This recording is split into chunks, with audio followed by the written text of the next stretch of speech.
Hey, what's up, Roxstars? It's Rox. Welcome back to the channel. Today we are going to be talking about some things in politics that have got on our nerves this week, along with some other things, just some topics that I wanted to take out of top of the blogs because, you know, shit is tense out there in them YouTube streets, and sometimes they don't like the topics that you talk about. Advertisers, I mean, monetization. Okay, a little bit of the cash. I know it ain't the same without my nails, you guys. Anyway, you guys, let's get to it, shall we? All right, you guys, so first topic up is going to be WhatsApp. Of course, as we get closer and closer to the election, he seems to take up all of our time and energy, even when we don't want him to. And trust me, we don't want him to. I told you guys on the last couple of top of the blog politics, anyway, that if you've been following politics lately, you've seen that Donald Trump's numbers have fallen in the polls. Now, of course, we know that the polls are not always the most reliable. However, I think that we can feel a little bit comfortable in knowing that a good portion of the United States is sick of his ass. He and his team started to see that, and so they have now gone back to the drawing board and are trying to get back to some of the things that he was saying and doing that was making not only his base but others support him. So you guys know he had gotten rid of the White House briefings because your boy can't stick to the script. And really, I want to place bets out there on how long you guys think that he will stick to this particular script that he's on now. If I know anything, I know that WhatsApp does not like to be told what to do. He loves to go off on tangents on his own. Usually they are asinine and stupid and are not backed up by any type of, professional or medical, educational background. It's just him talking, him offending, him getting out of pocket like usual. So right now he's doing the White House briefings again. I'm not sure if they're going to be daily. He did have them the last 2 days. And we'll see if he has another one today. But a completely different WhatsApp, right? I'm talking about real calm, real level-headed, okay? He is patient with the reporters that are asking questions. And what people have been looking for him to say is that people need to wear masks as coronavirus continues to climb. It's clear that it's out of control now.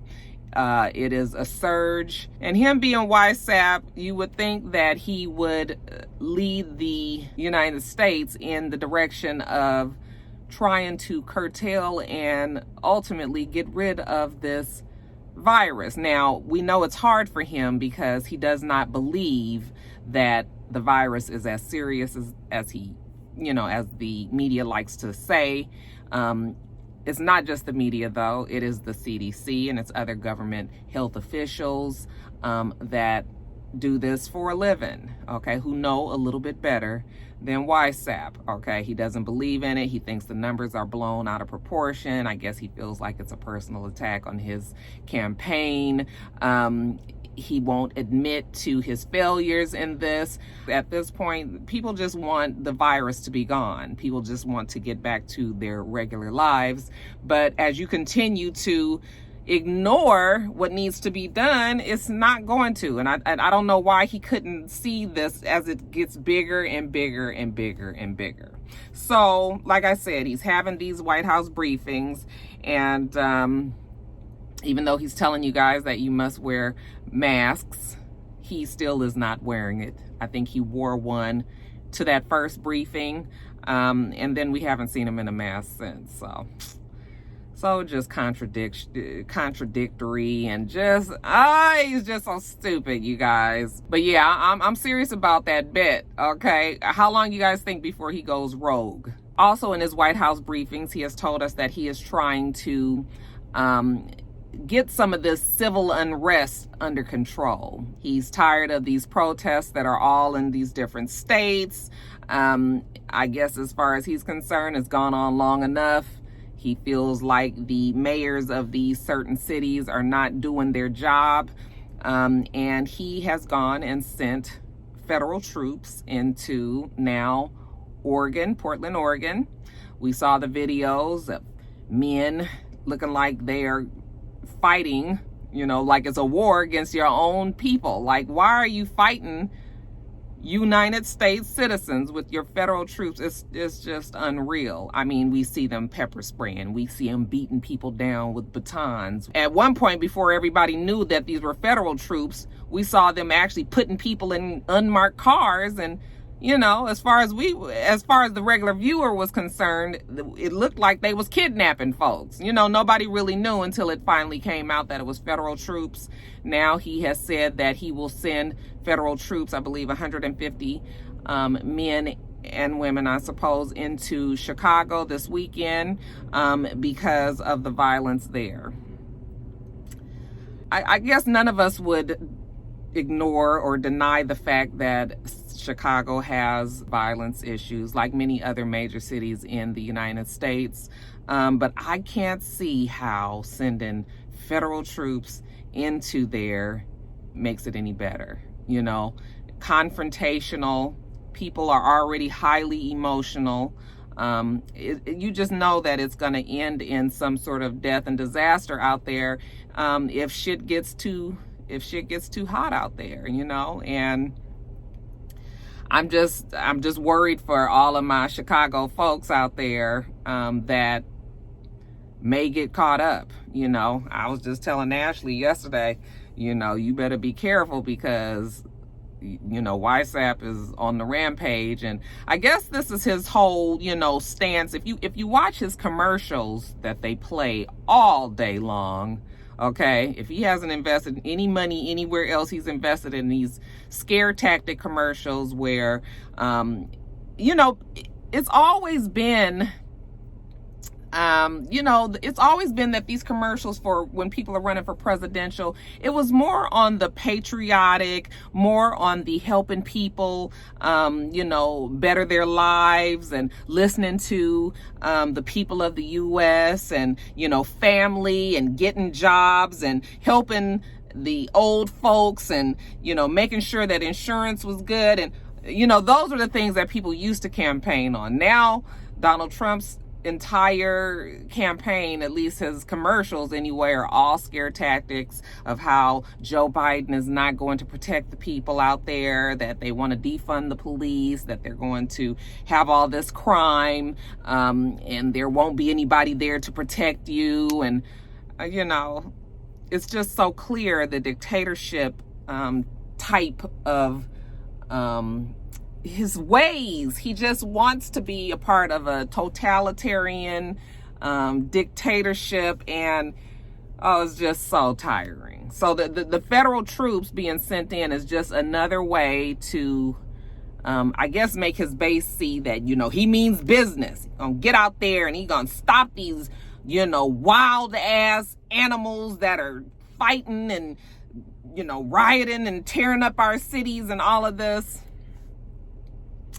I don't even know if is it that serious that we need to have federal troops there. You know, for my Chicago Roxstars, y'all can weigh in and let us know. But it's unfortunate that, you know, YSAP has decided to go this route, but not surprising at all. So that's just one more thing to worry about on top of, you know, COVID, and which is really the number one thing that's happening out here. And speaking of COVID, you guys,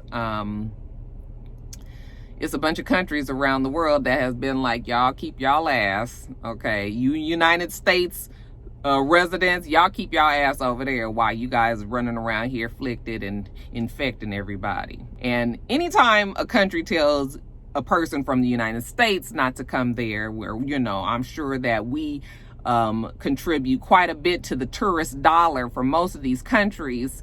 When they say we don't want your ass to come here, that's when you know it's bad. So we got a good number of people that said that we are not welcome. Let me let you know who it is, okay? The whole European Union, 27 countries, they said do not come. They're going to revisit this every 2 weeks. But for now, for every 2 weeks, they check it out. They look at our numbers and they say, no, keep that ass there. The Bahamas, which I'm sure gets a lot of United States citizens as tourists, They have said no thank you. China said nope, which is ironic considering that this virus even started in China, and the United States has completely surpassed China in their numbers when it comes to infections. They said stay there. That's all right. Canada and Mexico said that you need to stay your ass in the United States unless you are an essential worker, and you would have to prove that before they let you cross over into the borders.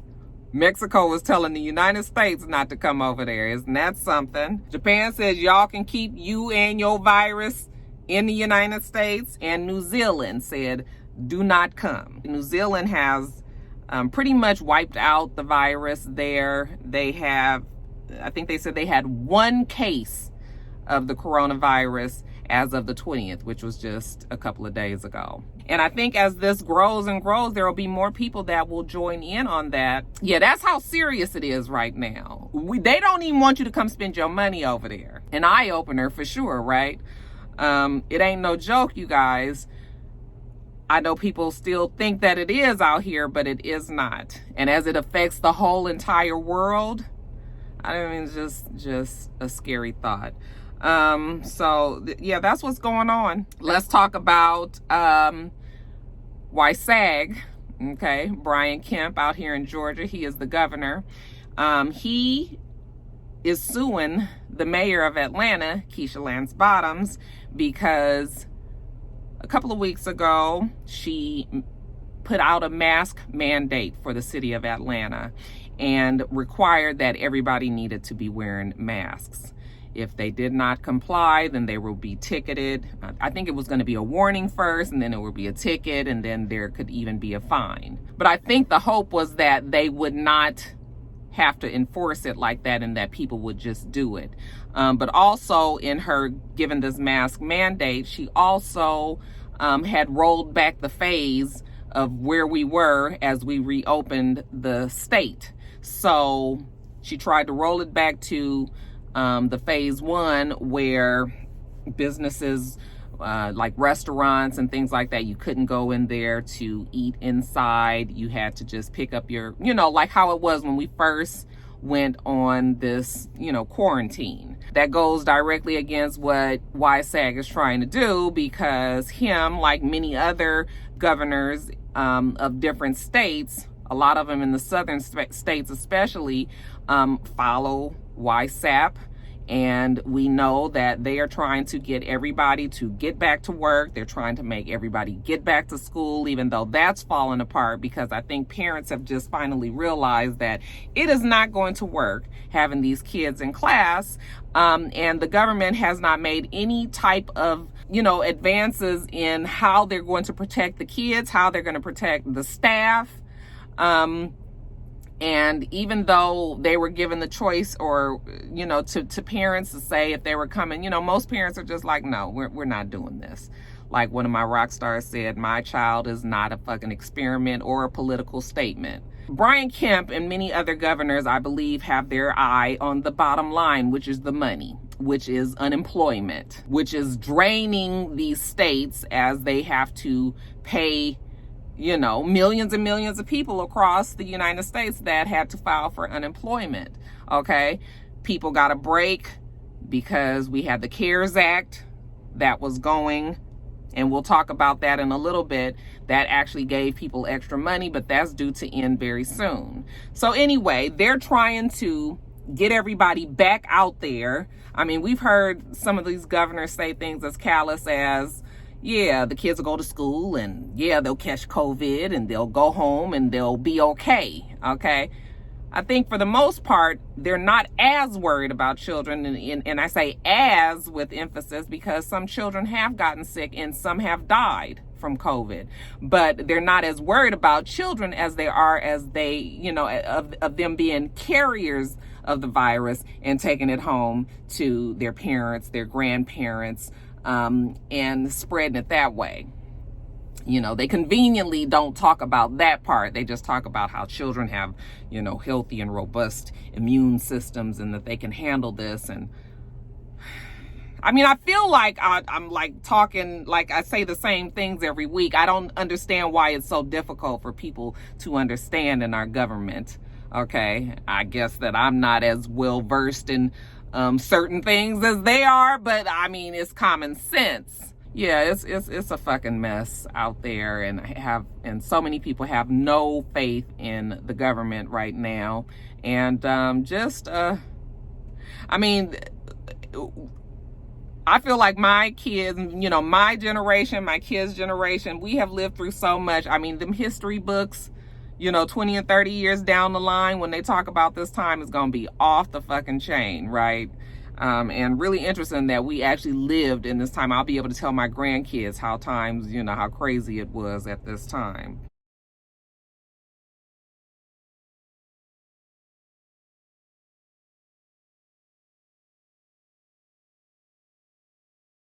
Now, the stimulus package that we were just talking about, the CARES Act, that had a lot of things in place, helped small businesses, helped with payroll protection, helped with unemployment, an extra $600 on top of whatever the state would give regularly for unemployment benefits weekly.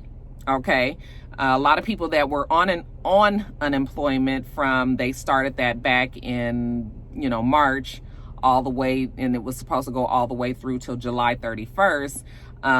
A lot of people that got on unemployment actually was making more money than they were when they were working. Okay. So that was where the relief was, if you were indeed able to file for unemployment and say that you were affected by, you know, COVID-19.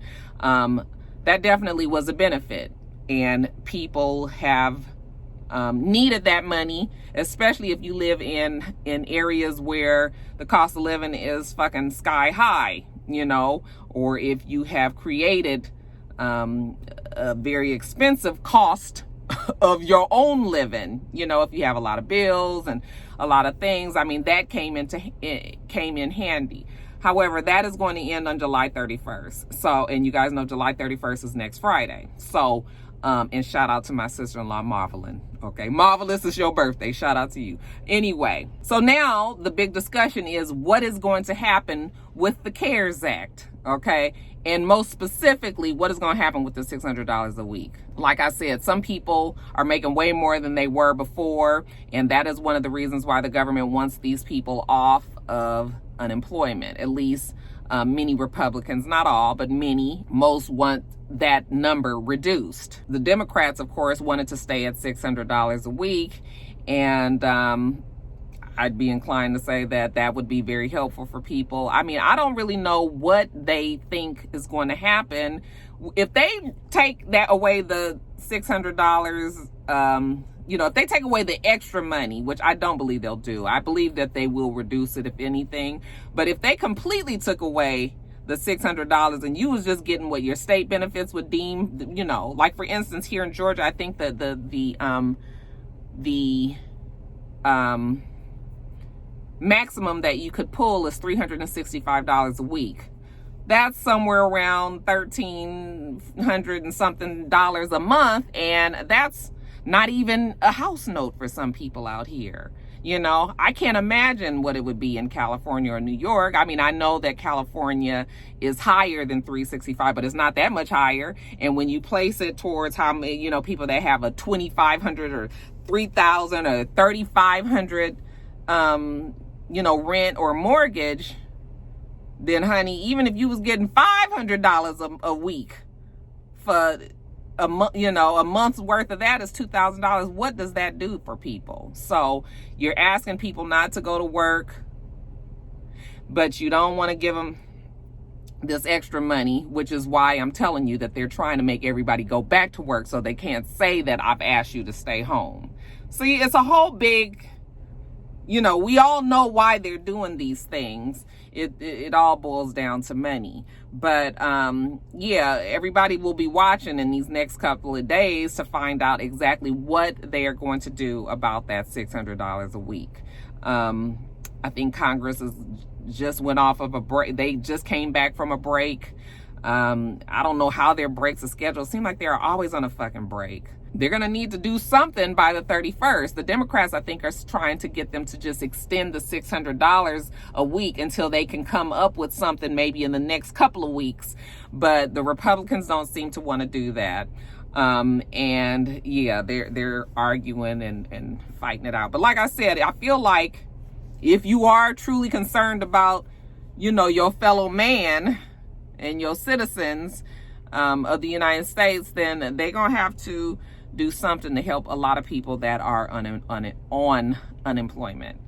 $200, $300, $400, even $500 a week for some people is just not going to help. What else can we talk about, you guys? Let's talk about Joy Reid, her show, The Read Out. Congratulations to Joy Reid. She is the first Black woman to host a primetime talk show for a major network. She took over the slot of Hardball, which is Chris Matthews was on that show, and then he got into some trouble. He was harassing, they said, some female guest, or had said some inappropriate things, whatever. He had resigned. So she ended up getting the coveted slot. And good for her. Fist pump of righteousness for that Black girl magic. You ain't gonna get enough of us now, are you? Joy Reid had Joe Biden on her very first episode, which aired on Monday. And in that episode, Joe Biden confirmed that he will have he did confirm that he's going to have a Black female vice president. Okay, that is going to be his running mate. And there are a lot of names that are thrown out there. I guess that gets rid of Elizabeth Warren. Okay, she was one of the names that I kept hearing. And now, we're going to wait and see who Joe Biden picks. Joe Biden is doing very well in the polls. He's very far ahead of Donald Trump. But like I said earlier, we cannot afford to get comfortable because we saw what happened with your girl Hillary Rodham Clinton. Okay, cannot afford to have any slip ups. Got to try to continue and maintain this lead. And, do all the right things while we build up to, y'all looking at my titties, is child, this little Carl Kanai little bodysuit thing. Keep on going down. Anyway, yeah, so it'll be interesting. Potentially, if things go the way that they're supposed to be, we will have a female Black vice president of the United States. And I believe that women are going to make a huge impact in the next 20 years in the politics. I mean, just everywhere. Women have aligned themselves and are ready to take charge, as, some men, we won't say all, but some men haven't been able to do it. I said something similar to that on a comment in Shade Room. Actually, it was Puffy had posted something, and he said that the youth were going to be the future and they were going to change this world. And in his comment, I just merely said, women are going to change this world. And you guys should have seen all the men that came after me in them comments. I just was so floored. Men were so upset with me. And I was just like, because I said women are going to change the world. I mean, they called me divisive, and they said that I was the problem, and, why do women have to be singled out, and why? I mean, they went on and on and on, and I was just like, see, that right there tells you that people are just not prepared to have a woman in charge, okay? And when they hear it, it's hard for them to hear. So, I'm assuming that Joe Biden has political strategists that he trusts and knows that, now is the time, and that, United States is ready for a Black female vice president. But in the same vein, it worries me because people still act like a woman being in charge is a big fucking deal. Okay. When we know, we've seen time and time again that women can handle it. So, but yeah, I would love to see a Black woman in there. And I'm praying that that's how it goes. And like I said, you guys, even if you don't like Joe Biden, I mean, we just got to you have to get YSAP out of that office. And I'm just going to continue to tell everybody that you must vote. You have to vote. You have to have your voice heard. They're just sending out the paperwork to get the absentee ballot. And if your state was one of them states that, you know, was with that bullshit with the voter suppression and all of that, that might be the direction that you should take, and vote by mail or vote, you know, absentee, so that you don't even got to deal with these long ass lines, and you ain't got to deal with confusion of where you're going to be. And, you know, you ain't got to deal with people not knowing what the fuck they're doing at the polls. Like, you can just do it in the comfort of your own home. So, that's it. That's all I wanted to say on this here. Let's talk about it. You guys, if you have any other comments that you want to talk about, you know, that might be not appropriate possibly for the more lighter subjects that go on top of the blogs. And if I forgot something in this video, then you guys are welcome to leave it all in the comments. You know, my rock stars like to discuss, and usually everybody gets along pretty well. So if I left something out, y'all leave it below. All right, you guys, that's it. I still got to do top of the blog, so let me get on from here. Make sure that you rate, comment, and subscribe to the channel. I'm It's Rox. The channel's for It's Rox, and everything else I do will be in the bottom bar. All right. So I hope that you have a wonderful, wonderful rest of your day, and I plan on doing the same. Till next time, rock stars. Bye.